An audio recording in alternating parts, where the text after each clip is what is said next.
ফরিদপুরের ভাঙ্গা উপজেলার সোনাখোলা যুব সংঘের আয়োজনে একটি প্রীতি ফুটবল ম্যাচ অনুষ্ঠিত হয়েছে। খেলায় অংশ নেয় উপজেলা হাসান ডে একাদশ ও মাঝার ডে একাদশ। স্টাফ রিপোর্টার মোহাম্মদ জামাল উদ্দিন জানান, ফুটবল ম্যাচটি দেখতে ভিড় করেন স্থানীয় খেলাপ্রেমীরা। প্রধান অতিথি হিসেবে উপস্থিত ছিলেন বাংলাদেশ খিলাফত মজলিস ফরিদপুর জেলা শাখার সহসভাপতি ও ফরিদপুর ৪ আসনের সংসদ সদস্য পদপ্রার্থী মাওলানা মিজানুর রহমান মোল্লা। বিশেষ অতিথি হিসেবে উপস্থিত ছিলেন ভাঙ্গা উপজেলা খেলাফত মজলিসের সভাপতি মাওলানা হাফিজুর রহমান। প্রধান অতিথি তার বক্তব্যে বলেন, সুস্থ থাকতে খেলাধুলার শরীরচর্চার কোনো বিকল্প নেই।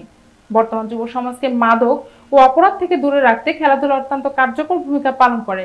খেলা শেষে বিজয়ী ও বিজিত দলের খেলোয়াড়দের মাঝে পুরস্কার বিতরণ করা হয়। স্থানীয়ভাবে আয়োজিত এই ধরনের খেলার মাধ্যমে যুব সমাজের মধ্যে ইতিবাচক প্রতিযোগিতার চেতনা জাগ্রত হবে বলে মন্তব্য করেন অতিথিরা।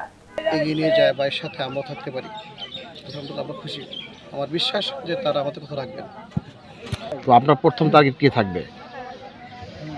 সেটাই প্রথম টার্গেট তো এদেশের আমার ফরিদপুর ৪ আসন, ভাঙা সতপুর চরপদ্রেশন।